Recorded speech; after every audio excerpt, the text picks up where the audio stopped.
Hey guys, this is Dr. Daniel Sugai, board certified dermatologist. Excited to talk to you today about another retinol. Before we talked about Olay's Retinol 24. Thank you for watching that video, did very well. And I got a lot of good comments, and some people who said they didn't prefer a jar where you sanitation purposes, getting your finger in there. You could use a clean spoon to take your products out of a jar. Make sure the spoon's clean, of course, and that can be a little bit of a hassle. If you wanted a tube, you can consider this product here. Really excited to talk to you about this because I did mention this before on my Instagram, on my TikTok at the end of 2020. This was on the list of top 5 retinoid creams of 2020. I did buy this one with my own money. I bought it off of Amazon. It usually ranges between $16 to $20. It can be on Costco on sale in a 2-pack for a very good price. I bought mine on Amazon, and when I got it, I was like, whoa, new look here. It comes in a new different color scheme. I know mine before was mainly a gold colored bottle. Now we got this new color scheme here. So when you take it out of the box here, as you can see, it's in a tube. You don't have to deal with a jar. So for sanitation purposes or for convenience, it's nice. You just unscrew it, get your pea-sized amount, and apply. Retinols are under the umbrella term retinoid, so it's a type of retinoid cream. I know people get confused with that. Retinoid creams can be over-the-counter, retinol or retinol palmitate, or retinaldehyde. Those are the different types of over-the-counter retinoids. Oh, also adapalene 0.1% that comes in Differin gel or La Roche-Posay's Effaclar. Then there's prescription retinoids like the stuff I prescribe, tretinoin, like Retin-A is a branded tretinoin, tazarotene, adapalene 0.3%, and there's a few other new ones that came out that I can discuss another time. But this one is a over-the-counter, affordable, moisturizing retinol that's meant for nighttime use. So let's get into it. Retinol Correxion, Deep Wrinkle, boom.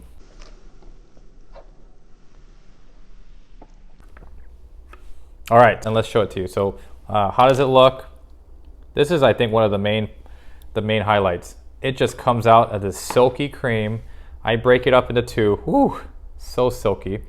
Break it up into 2 because if you have that pea-sized amount and you start rubbing on your face, you're going to lose it. You're not going to distribute it evenly. So my technique is break it up into 2, little dots on the face. Don't forget your nose. Rub it in well. Connect the dots. You can get some on your neck too, but be careful. That skin's sensitive. I may only do that on the neck maybe 3 times a week, but I try to do this every night. And you're like, why is a dermatologist using over-the-counter retinol? Well, in the wintertime when my skin's more sensitive, I will use a retinol in my nighttime routine and alternate with, say, a prescription retinoid. One night prescription because it's stronger, it's more potent. One night retinol, go back to the prescription after that. Retinol has to be converted to retinoic acid before becoming fully active, and that's how it's less potent than tretinoin, which is already retinoic acid. It doesn't have to go through that same conversion process. So it feels great. I just a familiar feel to it. I feel very comfortable with this brand because I've been using it since residency. It's a French company. I've really liked their vitamin C serums too. They've come out with a new dropper retinol that I made another video on. That's a daytime use retinol. And then they also have the little capsules that I can talk about too in the future, retinol capsules. So retinols I like to do at night because retinols or retinoid creams in general are very sensitive to light. And so this is a night cream here, and but they do have a day serum that is photostable in the sunlight. This one only for nighttime. Usually just say, do it at bedtime. Keep it simple. Vitamin C in the morning, this at bedtime. You cleanse your face, let it dry, and then apply this. Don't apply this on damp skin because it increases absorption, thus increasing risk of irritation, which we don't want. The best retinoid is the one that you can tolerate and use on a consistent basis. If you have to moisturize afterwards to help with the irritation, or even before, it's okay.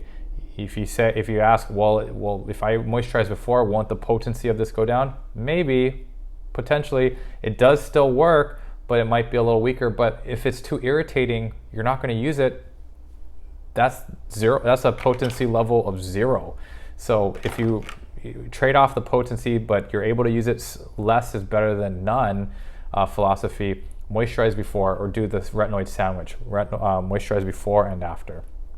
Okay, so let's go into the ingredients. This is retinol. It has also moisturizing ingredients like has dimethicone, which I like it in my moisturizers a lot. People get freaked out that it's a silicone-based ingredient and they think it's dangerous. I like it a lot in my moisturizers. It also has glycerin, which is a humectant that draws in water and retains it. So that's another important moisturizing ingredient. It also has squalene, soothing squalene. It also has glycolic acid, which is an alpha hydroxy acid to help exfoliate without causing irritation. So the pluses for this, one, yes, it's moisturizing. On the back of the box, it says you'll see immediate hydration. Yes, it's moisturizing. Number two, it's affordable. Number three, aesthetic, it's nice. It's a convenient tube to use. A little goes a long way. Four, it's from a trusted brand. I've been using this since residency, but my critiques for this would be that it is pretty strongly fragranced. The fragrance is much more apparent than I remember using it last year. And I wonder if when they changed the look of it, they added more fragrance, or I've just been using more skincare products and it's just, I'm used to less fragrance in my products. I have no issues with fragrance for myself. I have no sensitivities or allergies to it, but those of you out there might have issues with it. And my patients with known sensitivities from patch testing to fragrance, they will not do well with this. So I would recommend something more like Olay's Retinol 24 without fragrance or dyes. There's a Neutrogena non-fragrance form that's similar to this that I want to review soon. I also bought that recently with my own money that I want to review. But anyways, this one has strong fragrance. It doesn't bother me too much, but it's much more powerful than I remember. Number two, I don't like, I'm a little turned off that they mentioned deep wrinkles are visibly reduced in 12 weeks. They do say instantly, yes, you see hydration. It does have the moisturizing ingredients, dimethicone and glycerin. In 4 to 8 weeks, you can see signs of photo damage appear diminish, and also lines are visibly reduced. Yes, retinoids can do that with time. I usually say if it's over-the-counter cream, it can take 6 months before you start seeing improvement in photo damage and fine lines and wrinkles. It does that by telling your fibroblasts in your second layer skin, the dermis, to make more collagen, thicken up that skin. It tells the first layer skin cells, the keratinocytes, make more epidermis, proliferate the epidermis. So when you have thicker skin, you're actually going to have less wrinkles, a more youthful appearance, more of a bounce here. I like that, a little bit of bounce, that nice youthful look, that retinoid glow you can get. People who comment on my TikTok posts on retinoids, they say, oh, this thins out your skin. That's a myth. I'll have to say it. It's a myth. It does thicken up your skin and is proven in studies. All right, so my critique for this, the fragrance, and then also mentioning setting the expectations, I'd say it's not setting it correctly there. So deep wrinkles has to be treated, I feel, with cosmetic fillers that we put around the mouth to help with deep furrows, or a laser resurfacing device or a radio frequency microneedling device may help with deeper wrinkles, okay? So what does Dr. Sugai think? I'll give it a thumbs up still. I still say this is a really good retinoid for beginners, and I'm gonna have to give it an 8 out of 10. I knocked it a few points for what we talked about, and I'm gonna give it a 4 shakas out of 5. And I still like you, RoC. I just wish you would just tone down the fragrance a little bit. Still feels nice, it feels moisturizing, it makes my skin feel silky smooth. Just like when it comes out of the bottle, it's so silky smooth, it makes my skin feel the same way. Great for beginners, very affordable. I'd say this is if you've never tried a vitamin C serum, check out the CeraVe vitamin C serum video. This is great for beginners. Might be able to do better if you want to go stronger, okay? So I hope this video was helpful. Guys, thank you so much for supporting the channel. I love it. I'm loving the engagement. I'm really having a good time here. Thank you for TikTok, over 100K on TikTok. Stay tuned.